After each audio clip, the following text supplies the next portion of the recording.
일 수도 있는데 혹시 부캐라는 말 들어보셨습니까? 예, 부캐라는 말을 요즘 TV에서 종종 사용하는 것을 볼 수가 있습니다. 부캐라는 말은 줄임말인데요, 부가 캐릭터라는 그런 의미가 있습니다. 요즘 그 김신영이라는 여자 개그우먼이 있는데 그 개그우먼이 트로트 앨범을 냈습니다. 트로트 앨범을 내고 자기의 이름을 무엇이라고 지었냐면 둘째 이모 김다비, 둘째 이모 김다비라고 이름을 짓고 활동을 했습니다. 그러니까 방송에 나와서 인터뷰에 나와서 노래할 때도 김신영, 기존의 김신영이라는 이름을 제거하고 그 이름을 사용하지 않고 철저하게 화장하고 분장해서 둘째 이모 김다비라는 그런 이름으로 활동하는 것을 볼 수 있었습니다. 사실은 같은 사람이죠. 같은 사람인데 때에 따라서는 김신영이 되기도 하고 때에 따라서는 김다비가 되기도 하고 그런 것을 이제 부가 캐릭터, 부캐라고 이름 짓기도 하는데요. 모든 사람에게는 이런 부가 캐릭터가 있는 것 같습니다.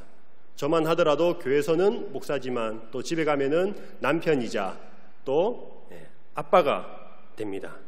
그리고 또 이 부산에서는 살아가면서 부산 시민으로 그렇게 살아가고 있습니다. 여러분, 오늘 말씀의 제목이 다니엘과 벨드사살입니다. 사실 이 두 이름은 같은 사람을 지칭하고 있습니다. 다니엘의 바벨론식 이름이 바로 벨드사살인 것이죠.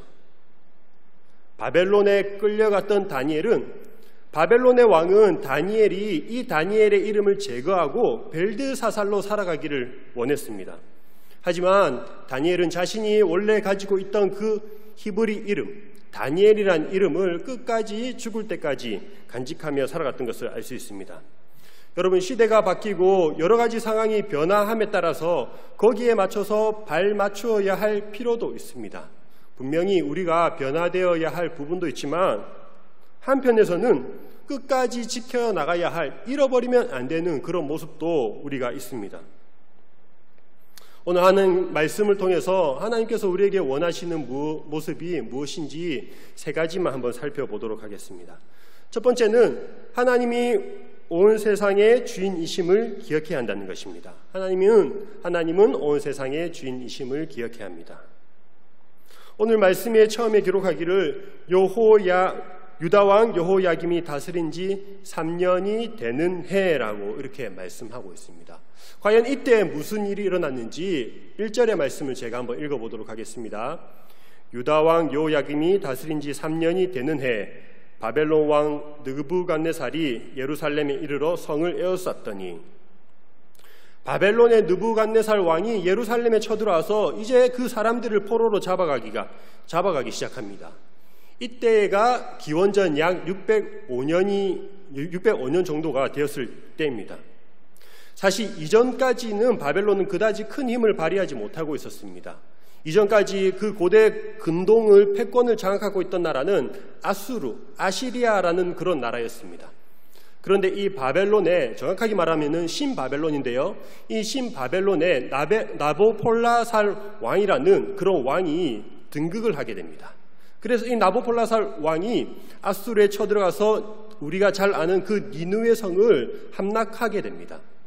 니느웨 성을 함락하고 완전히 아수르 나라를 점령하게 된 것이죠. 그렇게 나보폴라살 왕이 아수르를 점령하고 그 뒤어서 왕위를 인 왕이 우리가 잘 알고 있는 느부갓네살 왕입니다. 이 나보폴라살 왕의 장남이었고요, 신바벨론의 두 번째 제2대 왕으로 느부갓네살 왕이 등극을 하게 됩니다.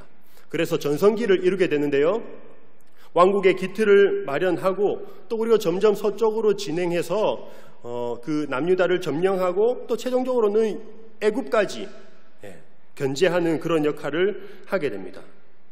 여러분, 남유다는 총 3번에 걸쳐서 이게 바벨론을 포로로 잡혀가게 되는데요, 오늘 말씀에 나오는 이 포로기는 제1차 포로기라고 말씀드릴 수 있습니다. 그리고 하나님께서는 이 남유다가 바벨론의 포로로 끌려가게 된 것이 그 남유다, 그들의 죄악 때문이라고 말씀하고 있습니다. 제가 열왕기하 24장 2절부터 4절까지의 말씀을 한번 읽어보도록 하겠습니다. 여호와께서 그의 종 선지자들을 통하여 하신 말씀과 같이 갈대아의 부대와 아람의 부대와 모압의 부대와 암몬 자손의 부대를 여호야김에게로 보내 유다를 쳐 멸하려 하시니 이 일이 유다의 임함은 곧 여호와의 말씀대로 그들을 자기 앞에서 물리치고자 하심이니 이는 므낫세의 지은 모든 죄 때문이며 또 그가 무지한 자의 피를 흘려 그의 피가 예루살렘에 가득하게 하였음이라. 여호와께서 사시기를 즐겨하지 아니하시니라. 여러분, 유다의 죄악, 특히 이 왕들과 그 귀족층의 죄악으로 인해서 하나님께서 유다를 심판하시기로 작정을 하십니다. 바벨론의 입장에서는 전혀 다르죠. 바벨론의 입장에서는 자신들의 힘으로 유다를 점령한 것이라고 생각했습니다.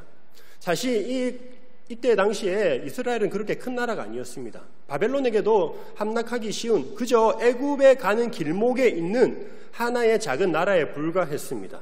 애굽으로 진출하기 위한 교두보의 역할을 하는 정도에 불과했다는 것이죠. 하지만 하나님께서 말씀하시기를 바벨론이 쳐들어온 것은 절대로 우연히 일어난 것이 아니라 하나님의 모든 주도하에 이런 일이 가능하게 되었다고 말씀하고 있습니다. 여러분, 2절에 보시면, 오늘 말씀 2절에 보시면 주께서 유다왕 여호야김과 하나님의 전 그릇 얼마를 그의 손에 넘기심에라고 말씀하고 있습니다. 하나님의 전이란 성전을 말하는 거겠죠. 성전에 있는 그릇 얼마를 넘겼다고 이야기하고 있는데요. 이 2절의 첫 번째 주어를 보시면 주어가 이게 바벨론이 아니죠. 바벨론이 여호야김과 하나님의 전 그릇 얼마를 가져가매라고 말씀하지 않고 오늘 말씀에 기록하기를 주께서 넘기셨다라고 말씀하고 있습니다. 2절의 주어가 아도나이입니다. 아도나이. 우리가 하는 주님이라는 그런 의미를 갖고 있습니다. 이 모든 일이 가능하게 했던 그것은 바로 이 세상의 주인 되신 하나님께서 이루신 일이라는 것을 말씀하고 있습니다. 예루살렘에 공격당하고 또 그리고 그 거룩한 성전에 있는 그릇들이 바벨론 우상의 신전에 들어간 그런 수치스러운 일까지도 하나님의 뜻이라고 말씀하고 있는 것이죠. 심지어 바벨론에 의해서 하나님의 이름이 조롱당하고 또 하나님의 백성들이 고통당하고 하나님이 아니라 마치 그 바벨론의 우상들이 승리하게 된 것처럼 보이는 이런 상황 가운데도 하나님이 힘이 없어서 또는 하나님께서 전쟁에서 패해서 이러한 일이 일어난 것이 아니라 하나님이 주도하신 상황이라고 기록하고 있습니다. 여러분, 2절에서 말하고 있는 하나님 전 그릇은 그냥 단순한 예쁜 그릇을 뜻하는 게 아닙니다. 성전의 물건들은 성물이라고 해서 거룩하게 여겨져 있는데요. 하나님과 관련된 그런 물건이었고 신의 상징물이었습니다. 바벨론이 이런 그릇을 어디에 옮겼다고 말씀하고 있습니까? 말씀해 보니까 신할 땅 자기 신들의 신전에 두었다고 말씀하고 있습니다. 바벨론의 신은 여러 가지 신들이 있었는데요. 대표적으로 마르둑이라는 신과 벨이라는 신을 들 수가 있습니다. 자신들의 신전, 그 보물창고에 두었다는 것은 단순히 그 비싼 그릇을 수집하기 위해서가 아니라 어떠한 정치적인, 종교적인, 군사적인 의미를 포함하고 있다고 할 수 있습니다. 바벨론이 이스라엘 그 백성들을 포로로 잡아서 바벨론으로 끌고 간 것과 마찬가지로 신과 관련된 어떤 물건이나 신의 임재를 상징하는 그런 물건을 훔쳐서 자신들의 신전에 두는 것은 마치 백성들을 포로로 잡아가듯이 하나님을 포로로 잡아가서 자기들의 신전에 가두는 것과 똑같은 역할을 했다는 것이죠. 그래서 하나님을 가두어놓고 더 이상 하나님이 힘을 쓸 수 없도록 하겠다는 그런 의미를 지니고 있습니다. 여러분, 이스라엘 입장에서는 남유다 사람들의 입장에서는 너무나도 충격적이었겠죠. 그렇게 믿고 있던 유일하신 하나님도 다른 신에게 포로로 잡혔다면 이제 우리는 과연 누구를 의지할 수 있을까? 과연 누가 이스라엘을 구원할 수 있을까? 이런 생각을 했을 것 같습니다. 이런 일들을 통해서 하나님이 우리를 도우실 것이라는 그 희망을 완전히 꺾어버리고 완전히 절망에 빠지도록 만든 그런 상황이었습니다. 여러분, 그런데 이 다니엘이 기록한 이 다니엘서는 전혀 다른 관점으로 지금 역사를 바라보고 있다는 것이죠. 여러분, 대부분 객관적인 그 역사적 사실이라고 할지라도 그 역사를 기록한 사람에 따라서 관점에 따라서 다르게 기록되는 것을 알 수가 있습니다. 그것을 이제 사관이라고 하는데요. 다니엘은 하나님의 관점에서 이 말씀을 기록했습니다. 이스라엘이 멸망하고 뒤이어 바벨론과 그 연합군이 아수르를 멸망시키고 또 그 바벨론에 의해서 남유다가 멸망하는 그 모든 일들이 힘의 논리에 의해서 이루어진 것이 아니라고 말씀을 하고 있는 것이죠. 여러분, 그렇다면 이렇게 한번 질문할 수 있을 것 같습니다. 좋아, 그래. 너희가 믿는 하나님이 온 세상을 다스리는, 온 세상을 지배하는 그 하나님이라면 하나님의 백성이라고 하는 너희들은, 이스라엘 너희들은 왜 지금까지도 한 번도 제국을 이루지 못했는가? 한 번도 큰 나라를 이루지 못했는가? 온 세상의 하나님이라면 또 왜 오히려 하나님의 성전이 파괴되었는가? 왜 이스라엘은 다른 나라를 점령하지 못하는가? 이런 질문을 할 수 있을 것 같습니다. 여러분, 왜 그럴까요? 왜냐하면 하나님은 세상과 다르기 때문입니다. 하나님의 나라는 세상의 나라와는 전혀 다른 그런 모습을 지니고 있기 때문입니다. 세상의 논리가 힘의 논리로 이루어지는 나라라면 하나님 나라는 전혀 그렇지 않다는 것이죠. 하나님께서는 예수 그리스도를 통해서 하나님 나라를 이루시는데 로마를 힘으로 점령해서 그 하나님 나라를 이루시는 것이 아니라 오히려 하나님 자신의 몸을 희생시킴으로써 그 하나님의 나라를 이룬 것을 볼 수가 있습니다. 하나님 자신께서 자신의 몸을 찢으셔서 희생하셔서 이루신 나라가 하나님 나라입니다. 전혀 생각하지 못한 그런 방식으로 하나님께서는 하나님의 나라를 이루어가는 것이죠. 여러분, 요즘 교회와 또 그리고 기독교인들이 많은 비난을 받고 있습니다. 여러분, 하나님이 살아계시다면, 정말 하나님이 살아계시다면 적어도 교회 다니는 그리스도인들만은 코로나에 걸리면 안 되는 것 아닐까? 인터넷 댓글을 보니까요, 이런 말들이 있었습니다. 코로나에 걸린 기독교인들은 치료하면 안 된다. 왜냐? 어차피 하나님이 고쳐주실 거니까. 라면서 조롱하듯이 댓글을 다는 것을 볼 수가 있었습니다. 사랑하는 성도 여러분, 하나님이 계시지 않기 때문에 이런 일이 일어나는 것이 아니라 하나님이 살아 계시기 때문에 이런 일이 일어나고 있습니다. 하나님이 계시기 때문에 이런 일이 가능한 것입니다. 하나님의 일하심은 우리 사람의 생각을 훨씬 뛰어넘습니다. 세상의 힘과 논리를 전혀 따르지 않습니다.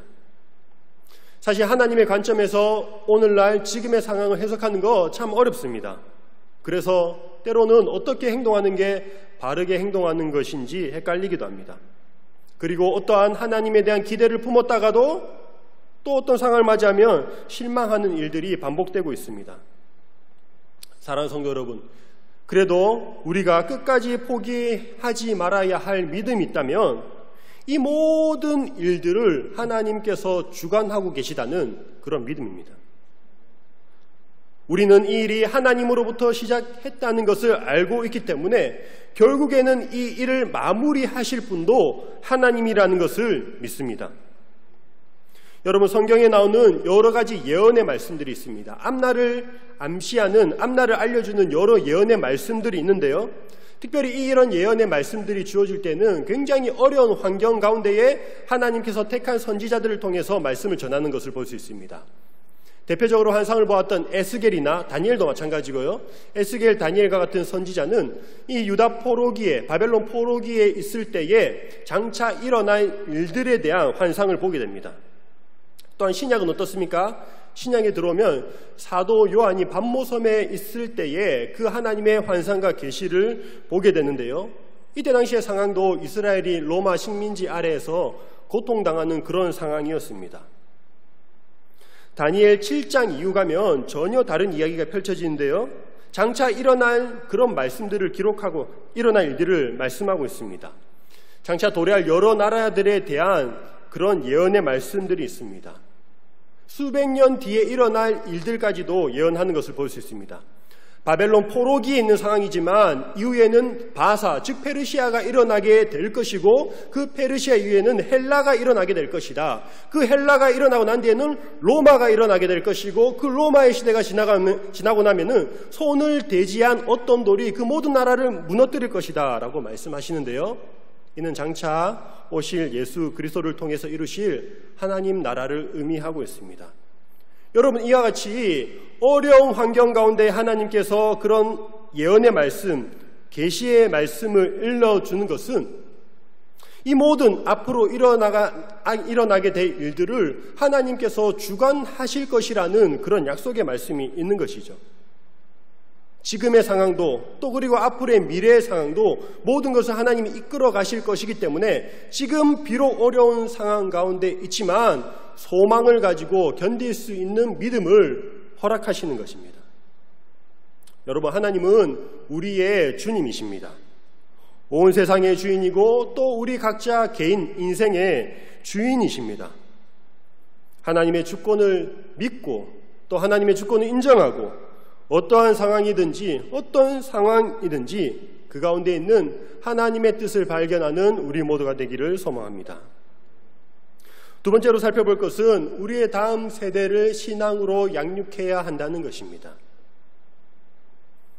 유다를 침공했던 바벨론은 그 유다 사람들을, 남유다 사람들을 이제 포로로 끌고 가게 됩니다. 총 3차례에 걸쳐서 포로로 끌고 가게 되는데요.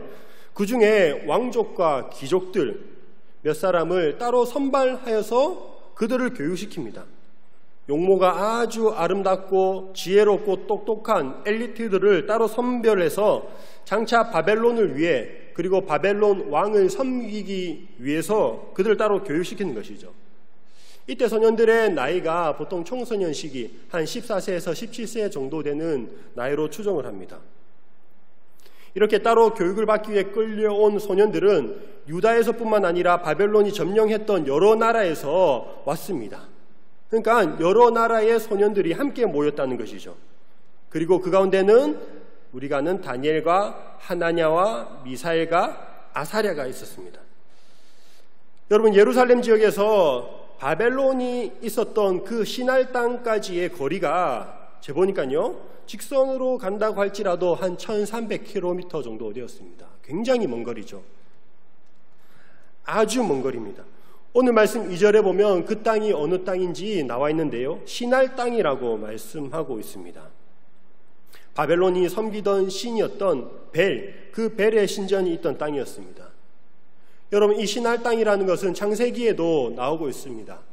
창세기 10장에 보시면 시날 땅에는 이 니므롯이라는 그런 용사들이 거주했음을 알 수 있습니다. 바벨론 사람들의 조상이라고 할 수 있죠. 아주 힘센 이 용사들이 있었고 전쟁에 아주 능통한 그런 사람이었습니다. 니므롯은 사실은 그 노아의 아들 중에 함, 그러니까 저주받은 함의 자손이었습니다. 니므롯은 하나님의 백성과 대조되는 인물로 그렇게 많이 등장을 합니다. 그리고 이 창세기 11장에 보면 이 시날 땅에 거하던 니므롯, 그 사람들이 탑을 쌓기 시작하는데 그때 쌓았던 탑이 바로 바벨탑입니다. 이 시날 땅이라는 땅은 유프라테스강 하류 지역에 위치하고 있었고 굉장히 비옥한 땅이었습니다. 고대 문명의 발상지였습니다. 한마디로 말하면 이 시날 땅이라는 것은 세상 문명과 세상 문화의 중심지라고 할 수 있다는 것이죠. 그 변방의 예루살렘과는 전혀 다른 문화였습니다. 거리가 멀기 때문이기도 하지만 전혀 다른 환경에 전혀 다른 사람들이 살고 있었고 말도 다르고 풍속도 다른 그런 곳이었습니다.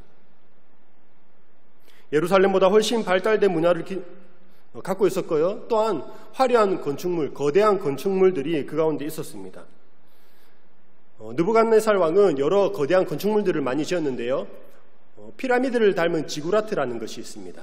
지금도 남아있는 그 모형물, 아주 거대한 그 건축물 지구라트를 건축하였고 또 그리고 지금까지도 세계 7대 불가사의라고 불리는 바벨론 공중왕, 공중정원도 이 당시 이 느부갓네살 왕에 의해서 건설된 그런 건축물이었습니다. 여러분, 다니엘과 이 세 친구들이 비록 포로의 신분으로 끌려왔지만 포로로 와보니까 자기가 이전까지 살던 세계와 전혀 다른 곳이 펼쳐진 것이, 문화적으로도 또 문명적으로도 훨씬 더 발달된 그런 곳에 왔습니다. 그리고 그들은 특별히 선발된 사람들이었습니다. 마음을 다르게 먹으면 이곳에서 이전보다 훨씬 더 풍요롭고 훨씬 더 좋은 삶을 영위할 수 있을 것이라는 그런 생각을 가질 수도 있는 그런 상황이었습니다. 명예와 부를 누릴 수 있는 포로지만 그런 것들을 누릴 수 있는 상황이었다는 것이죠. 이 소년들을 교육시켰던 사람이 환관장 아스부나스라고 하는데요. 이 환관장은 환관들을 다스리는 대장이라고 할 수 있습니다. 우리가 환관이라고 하면 내시를 떠올리기가 쉽지만 사실은 내시와는 조금 다른 개념입니다.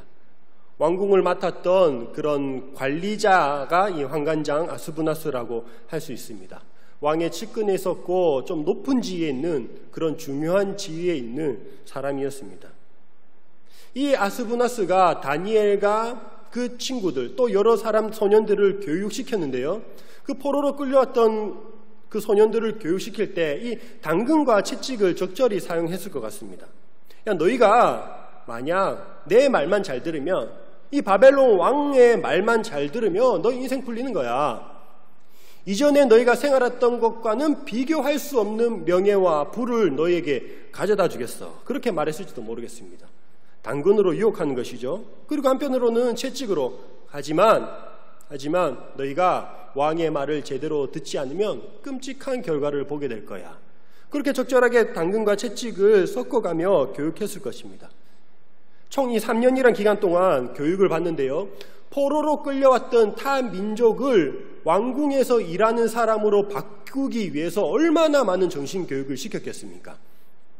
잘못하다가 왕에 대해서 반란을 일으킬 수 있는 그런 상황이기 때문에 그런 것을 애초에 제거하고자 그들의 생활 습관과 태도와 말과 모든 행동들을 걸음걸이까지도 처음부터 끝까지 완전히 바꿀 필요가 있었다는 것이죠. 그리고 또 같이 교육을 받는 그 교육생들 사이에서도 얼마나 경쟁이 치열했겠습니까? 서로 다른 민족이 섞여 있는 그 가운데서 평가가 내려지고 또 잘한 사람은 등용이 되고 못하는 사람은 도태되는 그런 상황 가운데서 그 안에서도 경쟁이 치열했을 것 같습니다. 어쨌든 잘 보이기 위해서 서로 경쟁하는 그런 구도에 있었다는 것이죠. 이 환관장 아스부나스는 또한 이 다니엘과 세 친구의 이름을 바꾸어 버립니다. 여러분, 사람의 이름은 그 사람의 정체성을 나타냅니다. 다니엘, 하나냐, 미사엘, 아사랴라는 이 이름 안에는 여호와를 섬기는 그 신앙이 들어 있습니다. 하나님과 여호와라는 그 이름에 포함되어 있다는 것이죠. 어떤 신을 섬기고 있는지 그 이름을 통해서 알 수 있는 것입니다. 여러분, 우리 주변에만 보더라도 교회 다니는 사람이라는 것을 추측할 수 있는 그런 이름들이 많이 있습니다. 제 어렸을 때는 이런 이름들이 교회에 꼭 있었어요. 지혜, 은혜. 그래서 한 교회에 지혜도 한 2명, 3명, 은혜도 한 2-3명씩 이런 이름들이 있었습니다. 근데 시대가 좀 지나자 또 다른 이름을 많이 쓰는 것 같습니다. 요즘은 하자 돌림이나 예자 돌림을 많이 쓰는 것 같습니다. 하준이, 예은이, 하은이, 예은이. 이 하자, 예자가 들어간 사람은 가만히 보면은 아닌 경우도 있지만 대부분 그 부모님이 교회를 다니는 신앙을 가지고 있는 분인 가능성이 많이 있습니다. 이처럼 누군가의 이름에는 그 사람의 정체성이 들어있다는 것이죠. 다니엘의 이름 뜻은 이런 뜻이 있습니다. 하나님은 나의 심판이라는 의미가 있습니다. 하나냐는 여호와는 의로우시다라는 의미를 가지고 있고요. 미사엘은 하나님과 같은 자 누구인가? 아사랴는 여호와께서 도우신다라는 그런 의미를 갖고 있습니다. 그런데 그 이름을 바벨론이 섬기던 그 우상이 들어간 이름으로 완전히 바꿔버리는 것이죠. 다니엘을 벨드사살로 바꾸는데요. 이 벨드사살의 이름 뜻은 벨이여 그의 생명을 보호하소서라는 의미가 있습니다. 벨은 우상신을 이야기합니다.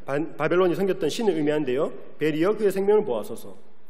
사드락은 아쿠의 명령이라는 뜻이 있는데 이 아쿠는 달의 신을 뜻합니다. 메삭은 아쿠와 같은 자 누구인가라는 의미가 있습니다. 메삭이 미사엘이라고 했죠. 미사엘의 이름 뜻은 하나님과 같은 자 누구인가라는 뜻이 있다고 했습니다. 그런데 거기에 하나님을 빼버리고 다른 신을 넣어버리는 거죠. 그래서 아쿠와 같은 자 누구인가. 아벳느고는 느고의 신하라는 뜻이 있는데요. 이 느고는 느보 신을 뜻한다고 합니다. 그들의 이름에서 그들의 정체성에서 하나님을 빼버리고 이제 그들이 바벨론이 섬기던 그 우상을 심어주는 것이죠. 여러분 어떻습니까? 다니엘이 처했던 상황들 절대 결코 쉬운 상황이 아니었습니다. 신앙을 지키기가 어려운 그런 상황이었습니다. 그냥 단순히 어려움만 있다면 그래 한번 이겨내보자, 견뎌보자 하면서 하나님께 더 매달릴 텐데 이 어려움과 함께 달콤한 유혹들이 같이 찾아오게 됩니다. 사탄은 고난을 통해서 우리가 하나님을 떠나도록 하기도 하지만 또한 유혹을 통해서 하나님을 잊어버리도록 하는 것 같습니다. 다니엘과 그 친구들은 부모의 곁을 떠난 어린 나이이고 낯선 환경에 놓여 있습니다. 그럼에도 불구하고 다니엘은 끝까지 자신의 신앙을 지켜나가는 것을 볼 수 있습니다. 목숨을 걸고서라도 자신의 신앙을 지켜나가게 됩니다. 우리가 잘 아는 이야기가 있습니다. 다니엘이 자기의 신앙을 지키다가 사자굴에 던져지는 그런 상황을 맞이하기도 합니다. 여러분, 그때 다니엘의 나이가 적어도 80세 정도라고 이야기합니다. 80세 이상일 것이라고 추측을 하는데요.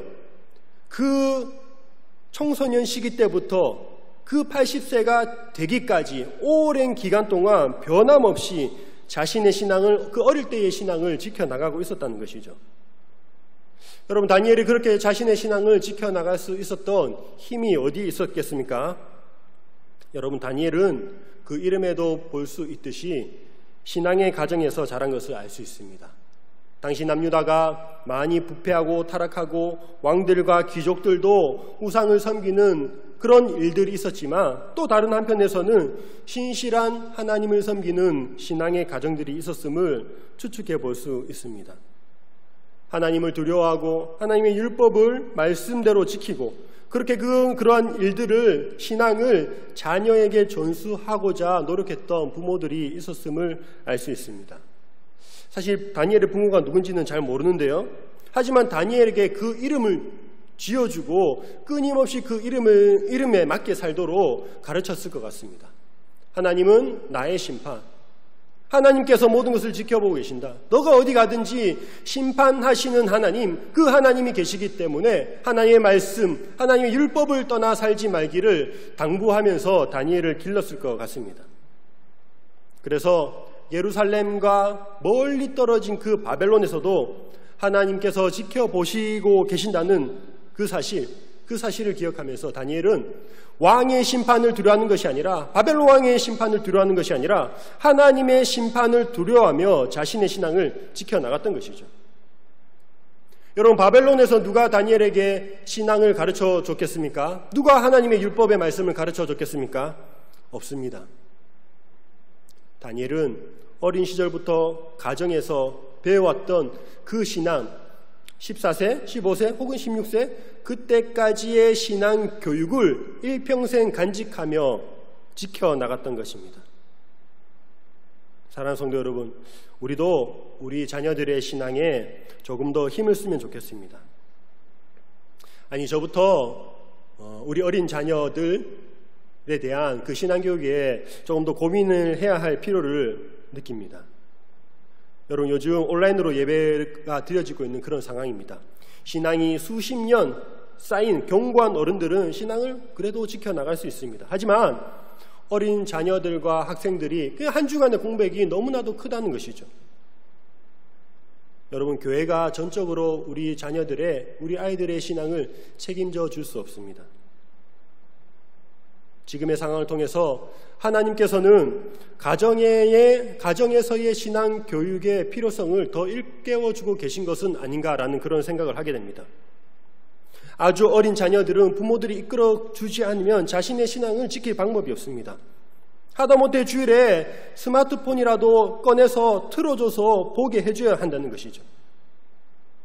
우리 자녀들이 교회 갈 수 없는 상황이라면 같이 예배를 드리든지 아니면 온라인 예배로라도 신앙을 지켜나가도록 그렇게 가르쳐야 할 것입니다. 얼마 전에 그 피리 부는 사나이, 혹시 동화 아시나요? 피리 부는 사나이라는 그 동화에 대해서 새로운 관점으로 해석한 그런 좀 말을 들은 적이 있는데요. 이 피리 부는 사나이는 그림 형제가 쓴 동화입니다. 근데 이게 실제 있었던 일을 바탕으로 해서 동화로 각색한 거라고 합니다. 독일의 하멜른이라는 그런 도시가 있었는데, 마을이 있었는데 1284년에 130명의 아이들이 실종되어 있는 그런 사건이 일어나게 됩니다. 그런 일들을 통해서 이제 동화를 만들었다고 합니다. 당시에 하멜른에는 쥐가 굉장히 많았습니다. 어느 날 이 피리 부는 사나이가 나타나서 자기들이 쥐를 모두 쫓아줄 테니 이제 돈을 요구했는 거죠. 마을 사람들에게 돈을 요구했습니다. 그래서 알겠다고 약속을 했습니다. 피리 부는 사나이가 피리를 불고 온 동네에 있는 쥐들을 다 이끌고 가서 강물로 이끌고 가서 쥐들이 다 강물에 빠져 죽는 그런 일이 일어나게 됩니다. 그리고 돈을 요구했죠. 약속한 대로. 그런데 마을 사람들이 그 약속을 지키지 않는 거예요. 화가 난 피리 부는 사나이는 그 마을에 있는 아이들, 피리를 통해서 아이들을 모두 현혹해서 어느 날 사라지게 됩니다. 그런 비극적인 결말을 갖는 동화가 피리 부는 사나이인데요. 여러분, 이 당시의 배경이 중세 사회입니다. 중세 사회는 모든 사람들이 교회를 다니는 사회였다는 것입니다. 모든 사람들이 교회를 다니고 있었는데 피리 부는 사나이에게 약속을 어기는 그런 일들이 있었습니다.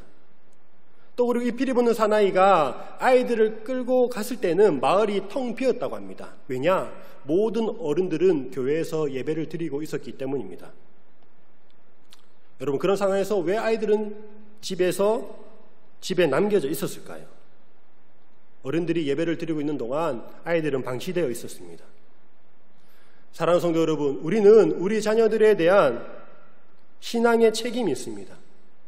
피리에 현혹되듯이 세상의 문화에 현혹되지 않도록 지키고 보호하고 가르칠 의무가 우리에게 있다는 것이죠. 교회에서 모일 수 없는 상황이라면 가정에서 더욱 신앙 교육을 철저히 할 때인 줄로 압니다. 여러 가지 상황과 환경을 탓하는 것이 아니라 어떤 환경에서도 자신의 신앙을 지킬 수 있는 그런 아이들로 교육시키는 그런 일들이 일어나야 될 줄로 믿습니다. 세 번째는 뜻을 정해야 한다는 것입니다. 8절의 말씀을 한번 읽어보도록 하겠습니다. 다니엘은 뜻을 정하여 왕의 음식과 그가 마시는 포도주로 자기를 더럽히지 아니하리라 하고 자기를 더럽히지 아니하도록 환관장에게 구하니. 다니엘이 왕이 준 음식을 거부한 것은 단순히 그 음식을 거부한 것이 아니라 왕의 명령을 거부한 것이죠. 자신이 포로의 신분에서 그 왕의 명령을 거부한다는 것은 목숨을 내놓는 일과 같습니다. 사실상 죽음을 각오했다는 것이죠. 하지만 다니엘은 그렇게 해서라도 자신의 신앙을 끝까지 지켜나갔습니다. 다니엘은 왕의 음식을 먹는 것을 자신을 더럽히는 일이라고 말하고 있습니다. 이유는 레위기에 나오는 음식과 관련된 규례들 때문인데요. 이 음식이 어떤 음식인지 구체적으로 나와 있지 않지만 아마도 우상에게 바쳐졌던 제물이거나 아니면 레위기에서 말하는 그 부정한 음식, 돼지고기거나 여러 가지 부정한 짐승으로 분류된 그런 음식일 것이라고 추정하고 있습니다. 혹은 핏째 먹는 그런 음식이었을 것이다 라고 추정합니다. 여러분, 그리고 포도주도 마시지 않았다고 나오는데요. 사실 포도주는 유대인들이 마실 수가 있었습니다. 하지만 다니엘은 그 포도주로 인한 쾌락으로부터 자신을 경계하기 위해서 그런 부분까지도 철저하게 지켰던 것을 추정해 볼 수가 있습니다. 중요한 건 다니엘이 그렇게 하도록 자기의 마음을 정했다는 것이죠. 자기의 뜻을 정했다는 것입니다. 원칙을 정하고 그 원칙을 목숨을 걸고서라도 지켜내는 모습을 볼 수 있습니다. 성경에 다니엘이 나와서 참 대단하다라고 생각되지만 여러분, 만약에 우리 주변에 그런 사람이 있다면 어떤 평가를 받을까요? 사실은 조금 고리타분한 사람, 아니면 고지식한 사람, 아니면 융통성이 없는 사람, 그렇게 보일 수도 있을 것 같습니다. 아니, 상황이 변했으면 거기에 맞게 좀 유연하게 대처할 수 있어야 하는 거 아닌가라고 생각할지도 모르겠습니다.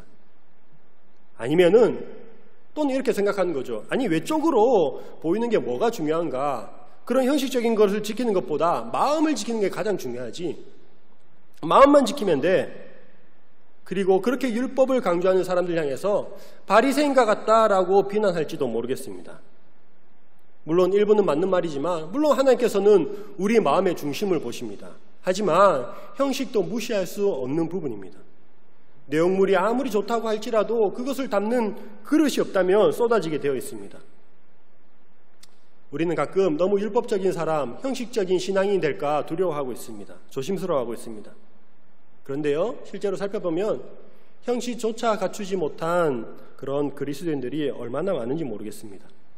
주님께서는 경건의 모양은 있으나 경건의 능력은 없다라고 말씀하셨는데 사실 경건의 모양도 경건의 능력도 제대로 갖추지 못한 그런 사람들이 많이 있는 것 같습니다. 오늘날 딱 봐도 저 사람은 그리스도인이구나 라고 느껴지는 사람 찾기가 쉽지 않습니다.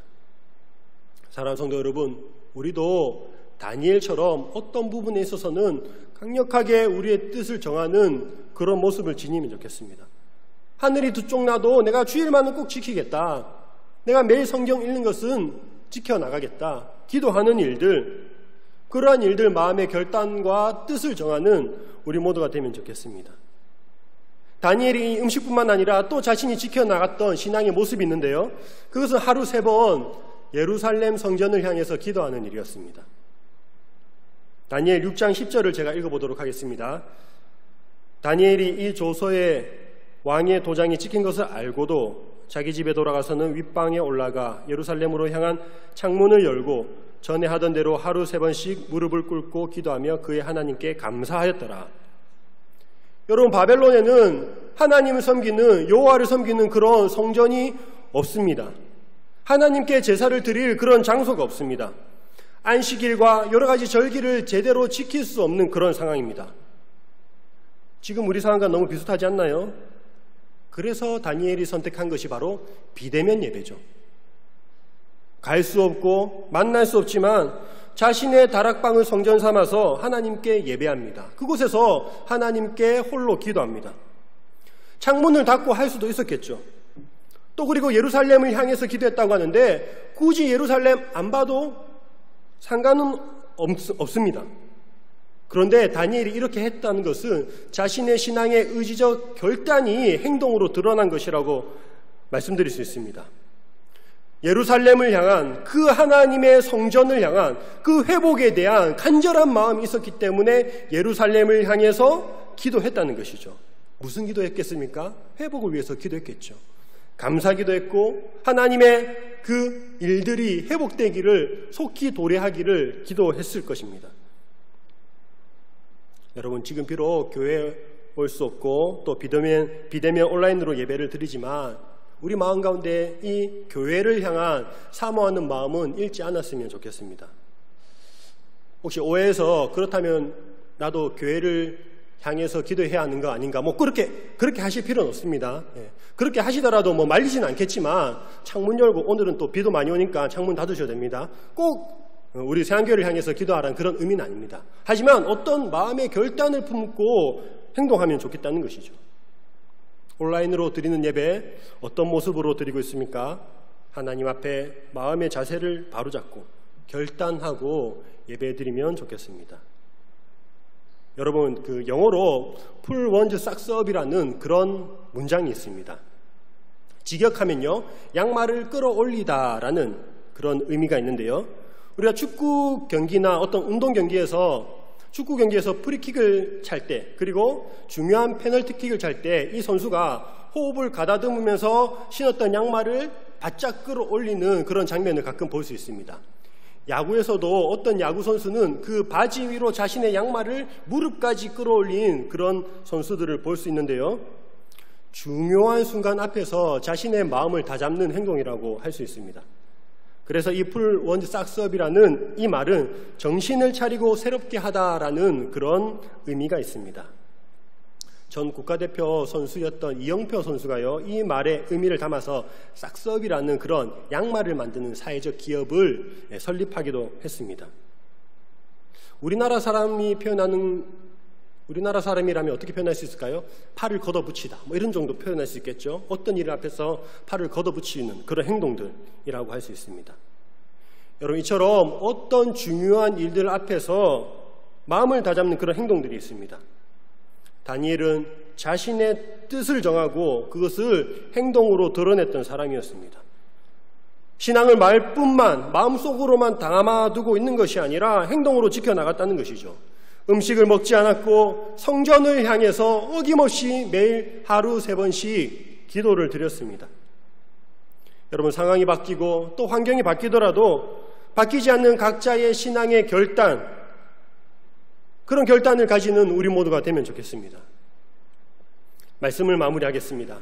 예전에 한 강의에서 선교사의 자격 조건이 무엇인가라는 그런 이야기를 들은 적이 있습니다. 여러분, 선교사가 될 수 있는 자격 조건이 무엇이 있을까요? 건강이 중요하겠죠. 타지에서 살아가려면 건강이 중요할 것입니다. 언어 실력이 있어야 될 것이고, 또 강인한 정신력, 또 믿음도 좋아야 될 것입니다. 여러 가지 요소가 있지만 그 강사가 한 말은 제일 중요한 것은 아무도 예배 드리지 않는 곳에서 홀로 하나님께 예배 드릴 수 있는 사람, 그 사람이 선교사로서의 자격을 갖춘 사람이다 라는 것을 들은 적이 있습니다. 사랑하는 성도 여러분, 그리고 지금 각 가정에서 온라인으로 예배를 드리고 계신 성도님들, 답답한 상황이지만 어느 곳에서도 우리가 있는 그곳이, 그 자리가 하나님께서 함께 하시는 자리요, 또 예배의 초소가 되신다는 것을 기억하시기 바랍니다. 신분이 바뀌고 또 시대가 바뀌고 상황이 바뀌고 왕이 바뀌어도 벨드사살이라는 이름이 아니라 다니엘이라는 이름을 끝까지 간직하며 자신의 신앙을 지켰던 다니엘처럼 우리도 우리의 또 다른 이름, 그리스도인이라는 그런 이름을 갖고 신앙의 정체성을 가지고 한결같은 믿음으로 결단하며 하나님을 기쁘시게 하는 그런 인생을 살아가시기를 주님의 이름으로 축복합니다. 기도하겠습니다.